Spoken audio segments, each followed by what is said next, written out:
మాటలలోను, ప్రవర్తనలోను, ప్రేమలోను, విశ్వాసములోను, పవిత్రతలోను విశ్వాసులకు మాదిరిగా ఉండాలి అన్నది మన పిలుపు.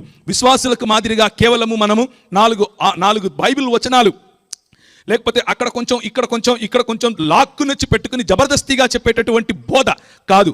ప్రేమలో మన జీవితం కనిపించాలి, విశ్వాసములో మన జీవితం కనిపించాలి, పవిత్రతలో మన జీవితం కనిపించాలి, విశ్వాసులకు సైతం మాదిరిగా కనిపించాలి. నేను వచ్చే వరకు చదువుటయందు అంటే మనల్ని మనం ప్రోత్సహించుకుంటూ, మనల్ని మనం విద్యాపరంగా పెరుగుతూ, విద్యాపరంగా ఉన్నతమైనటువంటి దిశలకు వెళుతూ, విద్యాపరంగా బోధ విషయంలో కూడా ఉన్నతమైనటువంటి స్థాయికి వెళుతూ, మరి మూల భాషలేమి, అలాగే మిగిలినటువంటి లోకములో ఉన్నటువంటి తత్వ మరియు తర్కజ్ఞానమేమి, లోకములో ఉన్నటువంటి ప్రతి రంగము, ప్రతి భాగము, ప్రపంచంలో ఉన్నటువంటి ప్రతి రంగాన్ని కూడా, దేవుని జ్ఞానమును అడ్డగించు ప్రతి ఆలోచనను కూడా చెరపట్టి క్రీస్తు పాదాలకు తీసుకుని రాగలిగినటువంటి మహోత్కృష్టమైనటువంటి సువార్త పరిచర్యను నీకు నాకు ప్రభువు ఇచ్చాడు. బోధించుట యందు జాగ్రత్తగా ఉండాలి.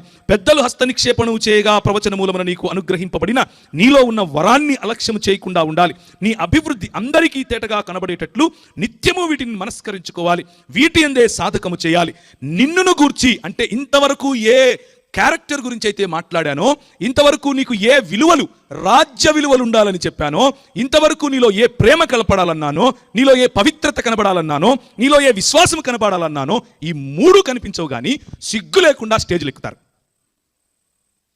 ఇది ఈరోజు క్రైస్తవ సంఘాన్ని లోపల నుంచి నాశనం చేసేటటువంటి